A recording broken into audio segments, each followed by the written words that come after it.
Hello there, I'm K-Ball, and welcome to Human Skills, where I interview tech industry leaders about all the non technical skills that go into success in the tech industry. Jason Gallaugher is a longtime engineer and engineering leader who now works as a consultant and coach, helping technology organizations become high leverage.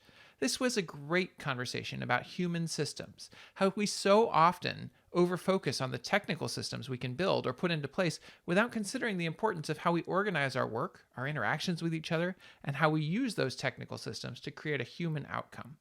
In the second half of the conversation, we then got into topics of the different types of organizational cultures, missionary versus mercenary mindsets, and how important it is as a leader to understand the context you're operating in.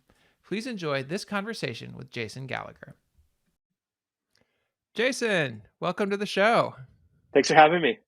Yeah, I'm excited for this conversation. And Happy New Year. We're in the new year when we actually end up having this conversation. We were going to do it before, and then ends of years are busy. All right, let's start with you. Do you want to share a little bit about yourself, your background, and how you came to Yeah. care about this thing I've been calling human skills? Yeah, absolutely. I've been in tech for over 20 years. I'll try to be vague with that. uh, but fairly typical career arc, I think. Started off first 8 to 10 years and change as a developer. Jumped into some different leadership opportunities from there. Spent some gigs as a product manager as well with a startup and a larger company. Done different things around leadership, executive leadership. Right now, yeah, I'm a VP engineering, and I do some work on the side as far as helping organizations and people scale within the engineering context. And yeah, that's I think you know human skills are important. I think one of my main passions is the human systems that surround the technical systems that we all get super comfortable with. I think so. Yeah, happy to dive into any number of different topics. Well, you kind of teased a direction that I'd like to go. So you said the human systems that surround the technical systems that we like to think about. Can you expand on that? What do you mean when you both first describing human systems, but then also that how we surround our technical Yeah. systems with them? Yeah, I think you know there's a lot at work inside a company that does stuff. Being very broad with that, there's the technical systems that we all know fairly well as far as like the work we do. People with engineering backgrounds, people that build. That includes a lot of different people within the organization. Salespeople build, marketing people build. We all build. That world is one where the feedback loops are pretty tight. If I speak about a developer and what I used to do, if you fix the bug, you get instant feedback. You have a general idea at the end of the week, all the different things you did, how you added value, and what that meant. But that's not the only system that's at work. In fact, it's an important system, but not the system at work. There is this other system that's in plain sight, but I think we don't spend enough time talking about, which is the dynamic system of humans in the organization and in the company that have to collaborate and interact together to do work. And this system is very different from the other systems we might work with, whether they're financial or engineering, in that it's subject to unpredictability at times. It's subject to a lot of complexity in terms of the communication paths and people's behaviors, people's habits. Telling stories, explaining narratives. There's just a lot that surrounds it. There's been a lot of people, Conway, for example, that has talked about the interaction between software architectures and the organizations that produce them, and how communication paths are mirrored within the things that we build. So there's a lot of different literature about how those systems interact. But yeah, there's this big, really important people system that I think that especially as technical people or people in the tech industry, we're not as comfortable working with or talking about. Yeah. So you highlighted that it's kind of there in plain sight. Do you think we see it but choose to ignore or not talk about it? Or does it take some work to start to see it and understand the pieces there? Mhm. I think we all see it per se. I think learning to influence it, learning to shape it, learning to work within it effectively, towards ends like telling the story of what your team is doing, or advancing your own career, or organizing a whole group of different people as an executive towards one end.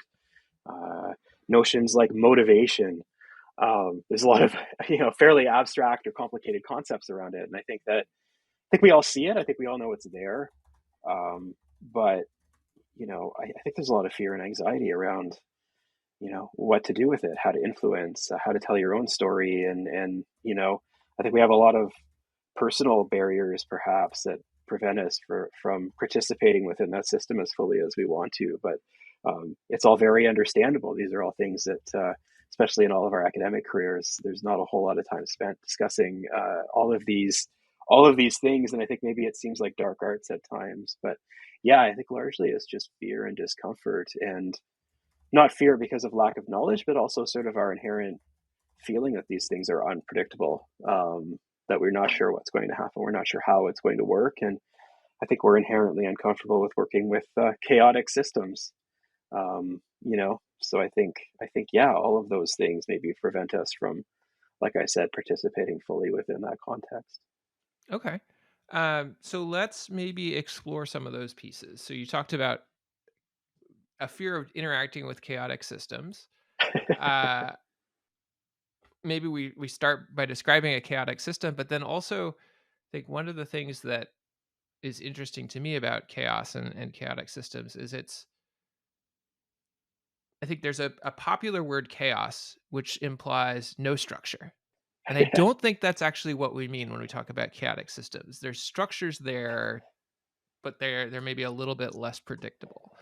yeah, yeah, 100%. And with apologies to those working with formality inside these different systems, because I'm sure, butcher a lot of different concepts and terms for my own ends. But yeah, it's interesting too, because you hinted another paradox that happens, which is that within a lot of different systems, there are a lot of people that are very, very comfortable as system thinkers, and we use the term, "Hey, great at applying system thinking." And I think it's very limited to one sort of class of systems that's largely predictable, right? And if you look at just general definitions of chaotic systems, it's deterministic systems. So there is some level of uh, constraints to the outcomes the system can produce, but it's very, very difficult to predict one moment to another. And sometimes small influences in one area of the system can have large effects in others. The whole metaphor around a butterfly flaps its wings across the ocean and generates a massive weather system, in a different continent, which is a pretty extreme metaphor, but these things happen, right? Where it's just, we know within a people system in an organization that generally people's behaviors and the behavior of the system will exist within certain constraints of good behavior, or um, transparency, or reasonable communication, or usually aligned to the goals of that organization, the structures it's working within as a business. But predicting what people are going to do is a very very difficult thing, and I think there'd be a lot of money at stake for somebody that could reliably do that within groups of people, or how that works. So, yeah, it to me, I think, is just a system that is inherently, nonlinear and non-predictable within certain constraints. I think you're highlighting something that's really important. So there is this whole domain of systems thinking and system dynamics. And to your point, there are kind of often bounds within which systems are predictable if you know how to model them. Now, I will highlight, like, one of the interesting things there is as soon as you start incorporating a few different elements, those systems don't necessarily behave in a linear way, that the way you might predict them linearly, but Mhm, they mhm, mhm, still can be often predicted. mhm. Um, then there are these critical kind of phase transitions almost where a nonlinear but predictable system gets close to something strange and suddenly it's completely unpredictable and things go Yes. off the rails. So let's bring this into human systems. Yeah. What are some of the domains in human systems that you have found to be moderately predictable, or how can you kind of create predictability within this human system, and where does it start to get to those completely unpredictable dynamics? Yeah, I think the and like I said, with apologies to proper terminology and how these models typically work. But I think the one notion I usually go to is that of a feedback loop, which is a critical part of sort of explaining these types of systems and how, systems feedback onto themselves to generate different types of behavior. But I think, the biggest tactic I think that helps bring some level of order, or at least observability that's reasonable to these types of systems, even if you can't look several steps ahead, is the notion of where your feedback loops are. There's a lot of different very tangible feedback loops that exist within an organization, or even, throwing other words into this process, other very loaded terms. But examples of feedback loops within that human domain that are interesting are things like conversation. And these seem sort of trite in a sense, but it's true. And we talk about it in tech, right? As a one-on-one meeting, or channels and forums for ideas to be exchanged. And those are opportunities to ask questions about what people's state of minds are, allowing you to make some reasonable opinions on where people's heads are at, what you think they're going to do next, how you might need to help them. At a group level, there's all sorts of interesting tactics like retrospectives. And, I don't come into this with a real hard line on process, just that, having some observability and some process feedback loops rather in the system are critically important in terms of predicting where the team might go next. Well, we've done these things are working really well. We really wish we could do these other things. And, it's important to us that we take these improvements seriously as we go week to week, month to month. And you can start to understand through that where the system might go and how you might nudge it in a direction you might want to send it, which is another important concept that I won't go too deep into right now. But the notion that, one should act as if one doesn't necessarily have complete control over that system, rather than implying that, instantaneous and dramatic change can be implemented with a group of people in a system like this, right? So I'll talk about nudges a lot. But if you talk about those different ideas, you can start understanding where the system is and where it's going. And I think that the guiding principle here is leaving yourself as a leader, leaving the organization open to possibility, not knowing that this is the system underpinning what we're talking about, that you're not ignoring that fact that, some unpredictable things could happen. How would we react to that? And do we have some basic mechanisms and principles in place to allow us to reasonably respond to that, rather than continually being surprised when things act chaotically, when you think they're going to be a very, predictable linear sequencing of operations around activities like delivery or collaboration. So a lot there, but yeah, that's sort of Yeah. the tactical side of it to me. Yeah. So there is a ton there. So I'm trying to figure out which is going to be. I was initially thinking I'd go deeper on the feedback loops, one-on-ones, and retrospectives, but I think I've covered that actually in some other places. Yeah, I want to yeah. kind of go into this most recent thing that you just discussed or brought up around kind of anticipating areas of potential chaos. How can you anticipate those, and how do you set hmm up the organization so that it's able to adapt to those? hmm And it's just like anything. I'll keep drawing these analogs back to things like software architecture, where these are all principles that work well in other types of systems as well, which is, not going too far or not making too many assumptions at one time that may prove to be false and end up constraining you much further in the future than you thought, even though it felt great to make those predictions at the time. But I think, from an opening possibility standpoint, it's less about predicting than being open to things not going the way you think they're going to go. And this touches on concepts of the act of creativity, the act of inspiration. And, engineers and tech organizations and business organizations are inevitably, or, are as full of creatives as any other organization. And that's how the mindset works. But remaining open to possibility allows for the system to optimize the answer, rather than, someone that's inherently flawed, like any leader like myself, to make broad claims of whether or not something is optimal or not. It's more about setting up the appropriate constraints, allowing the team, the people, to react according to what they know, given that they're closer to the right information.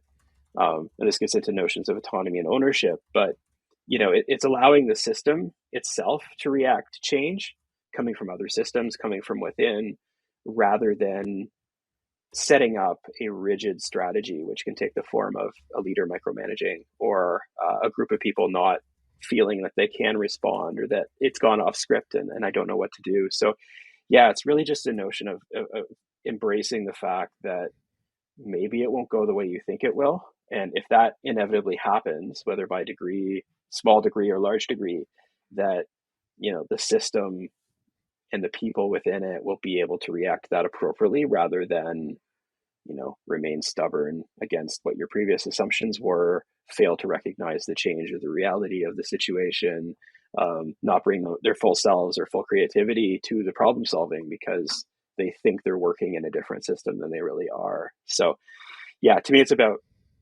remaining open to the fact that the chaos will happen. And it's really Yeah, about how you react to it rather than how you attempt to control it for whatever reason at the outset.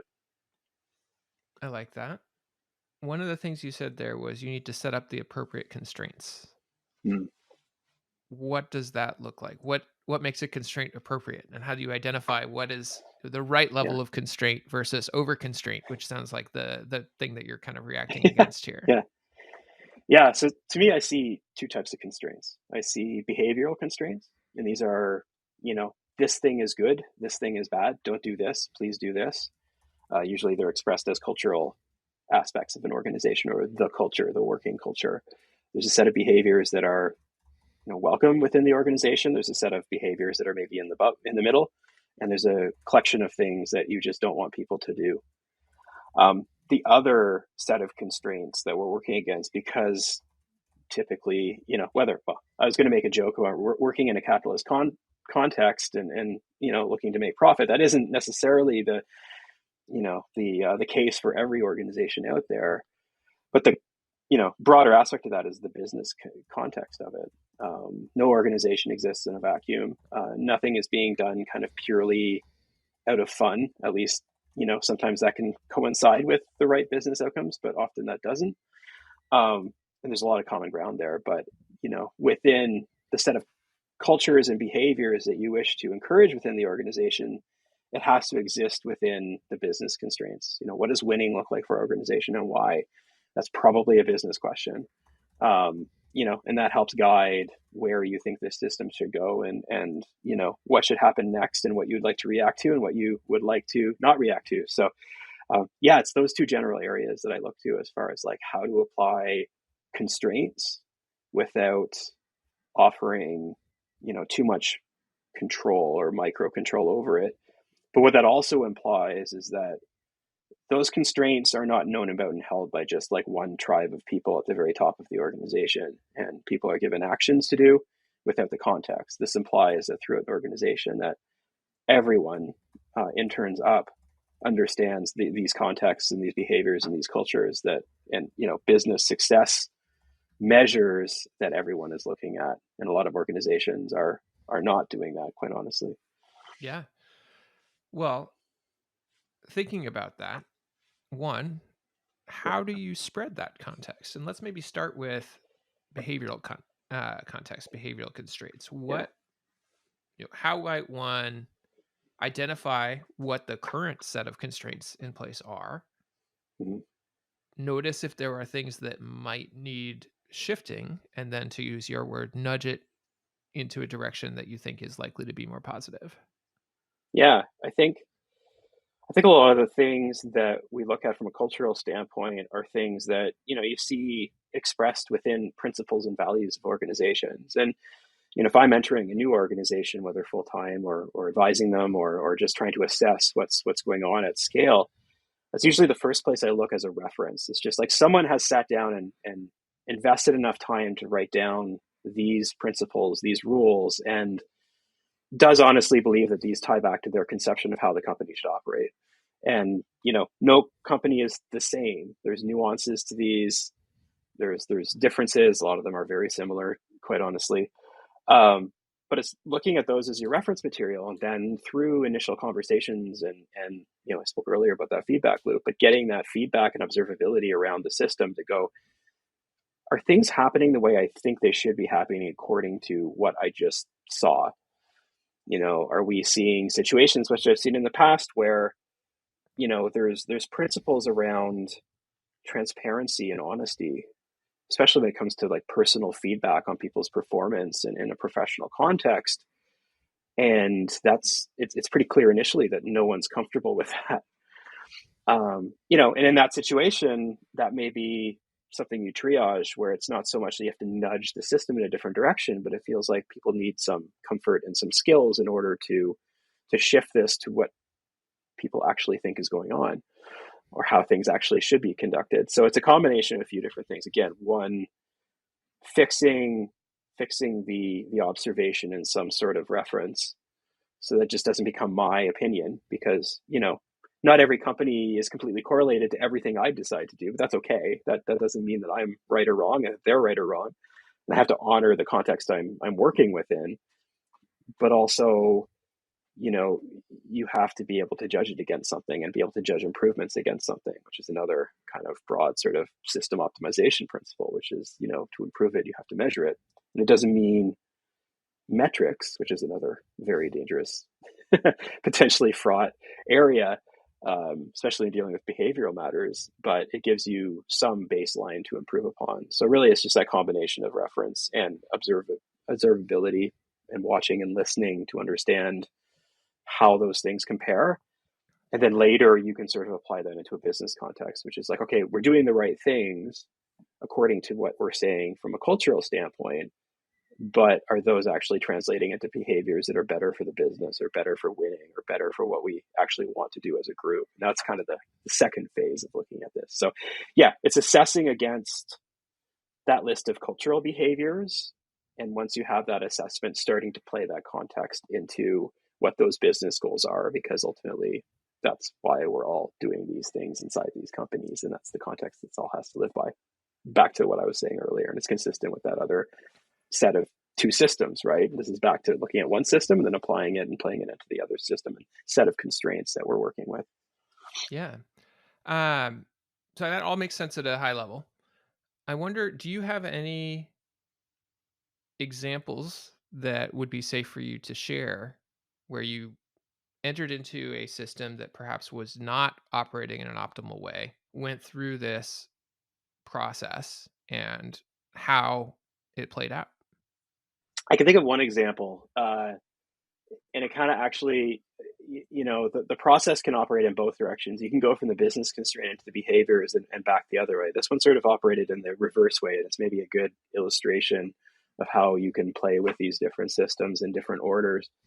Um, but I was running P&L responsibility for an organization, and I think the biggest thing you want to do within the services organization is prevent escapes. And what I mean by an escape is a project that doesn't go well to the point where you are actually losing money quite significantly, against that contract and against that particular gig. And in general, I think what I've seen in that kind of vertical and way of working is that most projects have outcomes and states that are, largely clustered within some level of profitability. They're kind of around the middle, but every so often you get a black swan event. You get an outlier as far as its negative implication, or how badly it's going for various different reasons. And that's always a struggle in any services organization I've been in. And I think one of the biggest things that we saw is that we were observing in different projects that maybe, despite everyone's best intentions and the right cultural factors there, that the results sometimes weren't happening, or teams weren't responding fast enough to the right business stimuli. Or what we observed was that folks on, and this is a situation, we have a lot of different simultaneous teams working on separate contracts all at the same time. So as an executive, you're looking across all of these, checking their health. You've got some wonderful ops and delivery people that are providing all sorts of context to this, but you're looking across this organization, and the dynamic behaviorally to this, given that we want to eliminate these black swan events, is to figure out why they're happening in the first place and how do we prevent them. And what we tied this to is that sort of it either resulted from poor initial conditions, which was not really relevant because we can work on kind of how we negotiate these deals. But the other one was teams weren't reacting fast enough, or the feedback loop as far as adjusting team size, approach, uh, changing requirements, constraints, other parts of the system that the team needed to work on. Um, these things weren't happening fast enough, and tying up a lot of conversation into a nutshell, the round trip to affect change within that context was up to somebody like me sitting in the VP chair, and then back down to the team to say, yes, you can do that. Yes, that's a good idea. Or, by the way, you're trending non-profitably right now. What are you going to do about it? Um, was problematic in a very long feedback loop. But what we ended up doing was taking this visibility. So what we decided to do is we had all the model kind of at the top level, make sure that on a real time basis, each one of these teams had a view into their own profitability. So they could make decisions on a daily basis based on things that would steer them towards profitability, because that was our clear mission as the business. And they could change their behaviors accordingly. So this was a situation where, you know, just giving the right context to those teams actually shifted the behaviors in the right direction. And it was a question of transparency around that. And the result of that was that we removed those black swans. We suddenly had better profitability from these projects because the people closest to the action that could influence the behaviors of the rest of the team better were actually equipped with the right information and context to do that. So, instead of being forced to work in a rigid way, in a very linear way, according to some other model of how that work should probably go, and going up to somebody like me to ask me if I thought something was a good idea, or asking me what I thought about how the project was going right now, we just concentrated that context within the team itself. And just that notion of visibility, coupled with what had already existed as far as people's, extreme accountability they felt already around the outcome of their project, produce the right behaviors in terms of adjusting right away, not coming to me for permission for these things, obviously keeping us informed of things, but introducing a bunch more dynamic behaviors around making the broader project a success. So again, yeah, another very concrete example of how transparency, and maybe uncomfortable transparency from a business standpoint in some organizations at the team level, actually produces better results for the better company, because you're giving those people the ability to navigate that dynamic system better. Yeah. So I think that's worth digging into in a little more detail because, as you highlight, one, that level of transparency may be very uncomfortable. What are the kind of capabilities that need to be built to enable that, to make that work and be successful, and to sort of mitigate the business risk that might be Mm-hmm. there from that transparency? The other question, and you can decide which one of these or if both you want to go down, Yeah. is deciding the right amount of context to Mm-hmm. share down. Because one of the reasons we end up with these hierarchical structures is there's too much information for everybody to be Mm-hmm. absorbing it all the time. We would be getting no work done and always trying to understand context. And so hierarchies kind of are a relatively natural way to concentrate the work of filtering context, deciding what the right amount of context is, and then redistributing Mm-hmm. it in different ways. Mm-hmm. In this case, you clearly didn't have enough context going down. It was too concentrated in you. And so you gave them project specific context, but it was the project they were working on. So in many ways that feels right. But like, how do you Mm-hmm. draw those lines? You probably didn't give them visibility into every project that everyone was doing and constant updates on that. Right. I think there's a few different dynamics at play here for sure. So as far as like the different skills involved, and it was interesting. Like in that case specifically, the people accountable within the teams had titles like project manager, and had the business acumen to be able to interpret what they were seeing.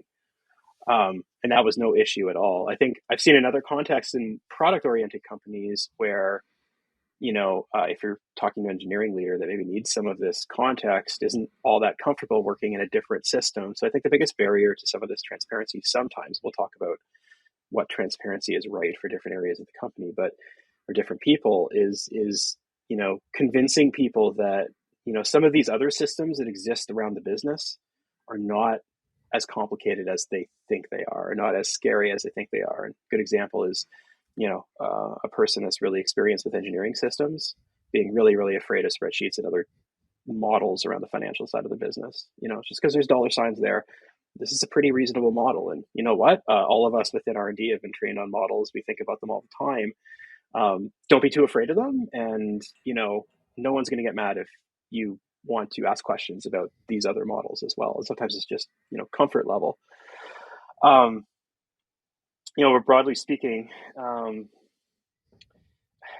think the other reluctance too that happens is that sometimes there is an inherent, and so this can arise through scale as companies grow and people are used to having knowledge and information concentrated within them. Some executive leaders can believe it's supposed to be them. They're supposed to be all of the decision maker. There's sort of two different archetypes in a sense, right? Where one is, the leader that is command and control, that all information passes through them, everything is consented to by them. And then there's another sort of, my view, much more scalable model, which is like trusting people to be able to manage what they have. So I think sometimes people don't make an explicit choice to pick one path or the other, but certainly the first path I talked about does not lend itself to sharing information because people inadvertently are actually hoarding some of that information in order to sort of preserve their position or behave how they want to behave within the circles they have to operate in within the company's leadership.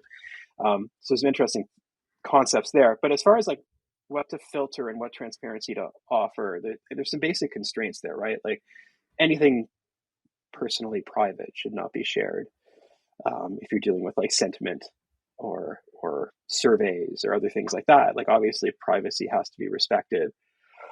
And I think that there's kind of push and pull here, right? Right, which is like some information you get pushed at you, which is sort of non-voluntarily received as far as like this is how the business is doing, this is how your organization is participating against that. But I believe that again, within those boundaries of like business sensitive information, like, yes, if the company is working on an acquisition in the next 4 months, then that information is not going to be broadly shared because honestly, that information could risk the deal, which means it can't be shared.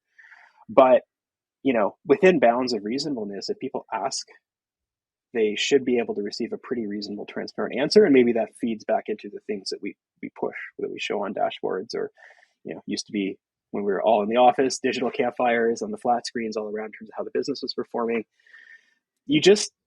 I just never want to make an assumption anywhere that a piece of information that existed in the system somewhere that would have helped somebody produce a better outcome at whatever level of the organization wasn't available to them or they weren't able to ask for it.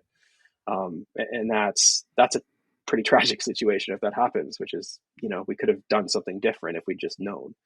So you just, within the boundaries of making sure that doesn't happen, and preserving personal privacy, I think that, again, and making sure you're not overwhelming people with fear based on what they're reading or they're unable to interpret what they're seeing, based on the storytelling behind it, provided you can tell a reasonable story and it's reasonable for them to have it to do their job and to do it well, then we should be sharing it. But I think the final thought on all of this is I see in a lot of organizations where they say that we are transparent or fully transparent or very open. And I think, companies need to be very careful around qualifying what exactly they mean by that, because it's very, very easy for someone to misinterpret their rights to certain types of information and have tension arise just because there's a disconnect in terms of how people interpret that statement. And just because you're in a leadership table and you read that and go, yeah, that seems great. And what, I get access to all this information anyway, all the time. One has to put themselves in the shoes of someone in the organization that doesn't have that access already and understand what that would probably mean to them. Because if you have people expecting total transparency on all these topics and possible, awkward topics that I talked about, you get a massive sort of, again, tension point in the people system that you're going to have to take a lot of time to try to unwind, and it starts to break trust. So yeah, that's how I kind of walk around that part of it in terms of what to share, what it means, and how those different constraints and bits of the system play off each other. So there's something that you mentioned there that I am going to jump on and run with, which is around the sort of the impacts of disconnects, the impacts of Mhm. Mhm. saying one thing and maybe even meaning it genuinely and yet not having it play out in terms of actual behavior. I Mhm. think Mhm. I'd be curious your thoughts on this, but I feel like I've seen a lot of instances where there seems to be a blindness among leaders of the sort of negative impacts of cognitive dissonance. Mhm. Mhm. We say we care about people and we're doing this layoff for purely financial reasons when the company's not at risk. I'm going to use that example because I live in Mountain View. I have a bunch of friends at Google. Oh Yeah. my gosh, the Yeah. level of I I know people who are lifers or have been lifers. They've been there for 20 years. They were Mhm. always so passionate about their work. And Google more recently went through a set of layoffs. They had no financial issues. It was purely market driven. Mhm. Everybody's doing layoffs. This will juice our stock price. First set of layoffs that Google had ever done. I don't know a single one of those people who were lifelong advocates and missionaries of the company who is speaking about the company in the same way. Mhm. They're dialing it in. They're not, they're doing what they have to for their job, but they're not pouring their lives into it in the way that they were. And I don't think like this is I'm using this as a particular example, but this is a story that I've seen play out in many ways all around. So bringing it back to you because you kind of highlighted that dissonance piece. Like, how do you think about Yeah. sort of the impact? It's storytelling. Like, how do you Mhm. think about Mhm. making sure all the pieces line up, or what happens when they don't? Yeah.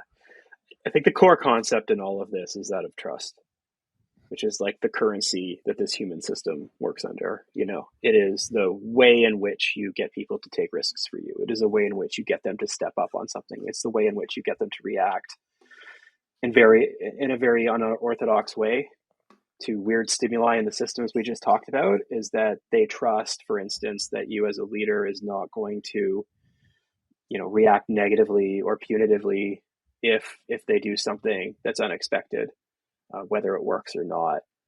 um, so I think any sort of place where there is a disconnect between what the company touts or what executives say and what is actually done results in erosion of trust.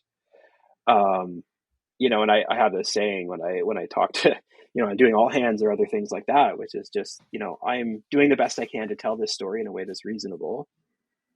um, and there might be feedback in terms of what I'm saying. I'm trying to express what the reality is as clearly as I possibly can, and I'm just letting everybody know that this is my intent, whether you believe me or not. That I'm really trying not to um, lie or play optical games in terms of spinning what's going on. I'll do as best I can, but watch what I do. And that's sort of like the biggest principle here is always, there's I'm sure watch their feet in a sense, right? Um, what are they actually doing? And that's, I think, the danger in some of these broad statements around, different principles the company adheres to, or whether they're misinterpreted. People have different views if they're not refreshed or reinforced all the time. That there's a disconnect. Any of those gaps or disconnects with what leaders do versus what they say, degrades trust, and ultimately an organization that doesn't trust becomes an organization that will react in pretty predictable ways, which is, as you say, there are people dialing it in. Not to say that that's different life circumstances in different areas. That is what it is. That people have the right to engage and participate in the way in which they feel they need to within that environment. And they always have the right to do that, quite honestly. And I think companies need to remember that. Um, but yeah, if trusty roads, that's starting the clock on a situation that is not viable and not resilient for that broader organization. And I think more folks need to just understand the context they're operating in as leaders and how important it is, even just to acknowledge that you know um, it's okay for you to call me out if you sense that something I'm doing is different than what I said here. If you see that, I want to hear about it because I'm really trying not to do that. And I'm not going to be perfect because I'm a person too. And I'm not that smart. Like, just we'll work together on this. But I think, um, which leads into sort of notions of vulnerability among leadership, which is a whole other very deep topic in terms of how executives and others can show vulnerability to the end of trust, um, in an environment where sometimes a lot of us have come up not being encouraged to show that vulnerability in different forums, which is a whole other different topic. But I think, yeah, it all comes back to trust and the dynamics around that and how leaders acknowledge and work with that concept. Yeah. Well, and I think to your point, it's okay to have a job that you're just doing what is the bare expectations for it. And I think there are organizations that are set up purely around that concept. There are command and control, relatively low trust organizations that are extremely successful. And it's designed that way from the top. And everybody who goes and works there expects that. And there are organizations that are designed around high trust, almost I describe it as missionary versus mercenary engagement, Mm-hmm. right? There are Mm-hmm. companies that are Mm-hmm. designed on the assumption that you are working there because you care deeply about something, whether it's the goal of the company or the way the company operates or something. But Yeah. the expectation is if you choose to work here, it's because you're a missionary. And mercenaries don't fit well in that environment. And there are companies that are set up purely on a more mercenary standpoint. I think where Mm-hmm. the disconnect is that when you start going between those environments, uh, the Google example I shared, Google was a missionary company for a very long time, and it had eroded with some of their newer employees. But this most recent thing was the trigger of, oh, the leadership has shifted into a mercenary mindset over a missionary mindset, and all those like lingering missionaries who were lifers are like, why am I doing this? And so I think, to your point, like, yeah, it's totally fine to choose to do that. You will get different outcomes. And if you try to be one thing in a company that's set up for the other type of thing, you're going to struggle. Mm-hmm. Yeah. And sometimes it's being clear on what you're asking for as a leader as well, and okay with that, in the sense that, yeah, I've got all those examples as well. We talked services versus product, and there's, lots of different environments where, if you're on a 1 year contract that you signed and the team is predicated upon delivering that 1 year contract, and there's different models and they all work, but it's just being clear on what it is you're asking. And I think there's another interplay that's important too, is that in no way, I guess there's 2 points here. The first is, in no way are we saying that either mode is bad, or that people aren't performers in either context. I mean, I think there's a root sort of capability that is there with everybody, that, how they choose to bring it to the table is sort of, okay. And it's just up to everybody, hopefully, to have an environment where we can be realistic around what that actually is and not have that disconnect. Um, I think the other thing I've talked about with organizations, especially in retention and career journeys and topics like that, which this dovetails into, is that you know there's no entitlement on behalf of the company, or there's no entitlement for the company in terms of how those people are engaging. There is no right to expect, in no other context, that those people are all going to suddenly turn into mission-based people, or that those words that were down once that are not actually lived are going to inspire people to mission-based, not mercenary based folks. And I think a lot of these forces that are driving behaviors that maybe the company doesn't like or doesn't want are actually coming from them. It's almost like the caller is inside the house, in a sense, in that sort of sense, right? Is that inadvertently some of these disconnects, some of these breaks in trust are creating disconnects in terms of how you expect the workforce to engage. And what I've told everybody, regardless, and folks in my organizations and folks that I talk to, is that you choose to work with this organization and walk with us for a period of time. And at some point, we hope you're set up for great success in the future when you choose to do something else.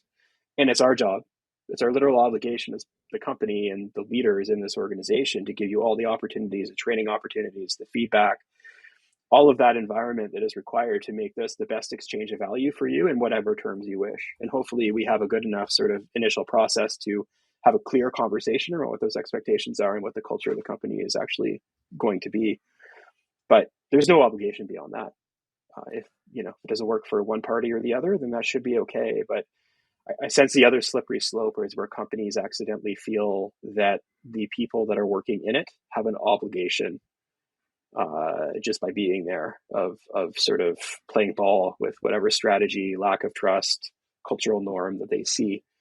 And this is the other thing that's big in the industry, is that they should be looking for something else, and it is competitive. And you know it's very important in that context of trust and these disconnects, and the terms under which people engage with the company. It's important to be transparent and open around what that actually is, and realistic with yourself as a leader in terms of what you're actually doing, because people will tell you, and you have to listen to them. So yeah, I think that's a huge thing in terms of that sort of implicit contract with people. Yeah. There's a book by, I think, Reid Hoffman, who is the founder of LinkedIn, around this concept of a tour of duty, Hmm. and Hmm. Hmm. saying that this idea of the indefinite job is flawed because it Yeah. creates these sort of implicit things of like, oh, you're just here forever, which we all know is false. But he described this idea of, well, let's set out a thing that you're trying to accomplish. And it's probably, something in the 2 to 4 year time frame. But like that, you're joining to accomplish this thing. And it might be like you're a new Hmm. employee, you're joining to like boot up in the industry and something or that. And I think those tours of duty sometimes are more company focused, sometimes they're more employee focused, but they should have both pieces of like, what do we get out of this? What do you get out Hmm. of this? Hmm. Hmm. And at the and have a defined endpoint, maybe not in time, but in terms of accomplishment. Now, after that, if you're doing well, you could set up another tour of duty with this same employee in this same company if everything's going well. Yeah. Or if not, you part ways with no hard feelings whatsoever. But it's closer to the way that people actually end up engaging with companies in these shorter time frames. And Hmm. maybe it helps you to define something explicit of here's what we're going to try to do together, especially as you get up into those leadership levels. Hmm. Hmm. And back to the business system surrounding it, it really forces there to be a conversation on what the score on the scoreboard is going to be, which is a really tough, nuanced set of conversations, around what the objectives are of the organization and how it ties into the business and how do we know we're doing well. But I think the good thing around a lot of these conversations as well, and being explicit around these arrangements, is that you get to map what those things are going to be and judge against it, rather than the flip side being, without that context, you judge people on behaviors or perceptions, which ultimately, could go okay by coincidence for a little while, but ultimately may not be correlated with what the business itself is actually trying to do. So these things all sort of, again, feed back into each other. This is just good business, right? Mm-hmm. Now I realize we're getting close to the end of our time together. I want to make sure, is there anything we haven't talked about yet that you is like burning a hole that you want to bring forward or want to make sure we touch on before we wrap up? Uh, no, I think we covered a lot of the big ones just in terms of walking around this people system and this notion of communication. I think, um, yeah, safety, trust, feedback loops. Yeah, we've gotten into a lot of it. I had a line here around avoiding hero ball, which is just another way of saying that concentration of micromanagement responsibility in one person. Stop playing hero ball, share it with others. But no, I think we're pretty good as far as like the different stuff I expected to get into and what we'd sort of telegraphed before. All right. Um, yeah, if there's anything more concrete that we need to double back on or anything, I'm happy to quickly kind of Well, give some better sound bites. let's go into that hero ball idea, and I'm going to Hmm. posit a particular contextual situation. Yeah. Uh, Imagine you were, or maybe think of an experience you had where you're in an organization where you as the leader are the one with you're taking on a new project or a new direction, and you are as a leader the one with both the most current context and the most historical experience in that domain. Hmm. How do you make sure you don't end up in a hero ball situation? How do you push that context and that expertise downward into your team? Yeah. I think it's overcoming the anxiety inherent in delegation. Um, and I think that having an explicit conversation with yourself and with the organization in terms of the things you can give away, and maybe not right off the bat, there is an assessment step that's required. I think, especially in a situation where you're walking into something and you're just trying to assess what's there. And, there's a certain way you'd like to set up the team, knowing that an organization of that size can't be hero balled, so to speak. Um, it's a question of assessing who's there. But starting right away, in a sense, as you do that assessment, in terms of like, I just need some help here. Can someone help me? And I think that's a big underrated comment that's come up in a lot of different conversations I've had lately, which is this reluctance for anyone to ask for help. And I think that back to talking about vulnerability and trust, and if you come flying into a situation like that as the expert, and you may well be the expert, but you don't need to remind everybody of that all the time, or behave as though you have all the answers all the time. Because even those of us with a lot of experience in the industry have some first principle models that we think through, and we've got some instinct around different situations that others might not have, but don't have all the answers, may not have all the institutional knowledge. So it's a question of maybe not explicitly delegating right off the bat, in terms of like, here is your mission, here's how this will go, and you have a lot of trust and autonomy to go do that. As you're kind of building trust in the organization, you can grant trust to those people to go like, okay, can you help me answer this question? This seems like a dumb question or something obvious that everyone seems to speak of, but I'm not sure what you mean by that, or I'm not sure what that team is doing, or how they're measuring this, or what the situation is over in this context in that team. So you can sort of involve people openly with the discussion, rather than the flip side, which is everyone sort of knows when you're assessing like that, and everyone sort of knows when you're trying to rectify a situation or transform something. And it's a much worse situation than to keep people guessing, because everyone themselves are feeling vulnerable too. What's he deciding? What's he thinking about? He's sitting in his office for a really long period of time, looking really thoughtful. Like, I'm done. Like, he's going to see what I'm up to on this team, and I'm going to be, I think the results are okay, but there's a lot of nuance around the context to explain like why it looks like this, and I'm afraid of the optics. Like, you get into this whole sort of slippery slope of thinking there. So if you can just be open in terms of like, this is my goal, this is what I'm trying to do. There'll probably be a lot of stuff that we can all help each other with later on that's a bit more formal, but right now I'll let you know what I find. I'll ask questions when I can. It would be really great if you could help me kind of understand what's happening here and engage in that conversation right off the bat, instead of playing hero ball. And I think you can sort of very quickly make sure that that's not the case. And the other piece of that too, as far as building trust, is that if you see people doing a good job, give them the credit, and not overdo it, but like, make sure that they understand when you're in different forums, that they saw you go into that executive meeting and the CEO came out and congratulated you for how well you did. And you're like, oh, okay, the story he must have told in that room was actually this one, not, I took over this team, I'm doing all these great things, I'm playing hero ball, look how awesome I am. Here's my story, as opposed to the team story. So I think it's important to sort of, again, play on those notions of trust, recognize that it won't scale for you to play hero ball. There's just not enough days in the week and hours in the day in an organization of any significant size to be able to do that and do it effectively. And make sure that you're involving people from the start and showing them some trust as you're working on the rest of it. All right, that's it for this Human Skills interview. If you enjoyed it, please consider liking this video and subscribing to this channel. You can also subscribe to the Human Skills newsletter, which there's a link to right down below, to get notified of interviews like this as they come out. Take care, y'all. This is K-Ball signing out.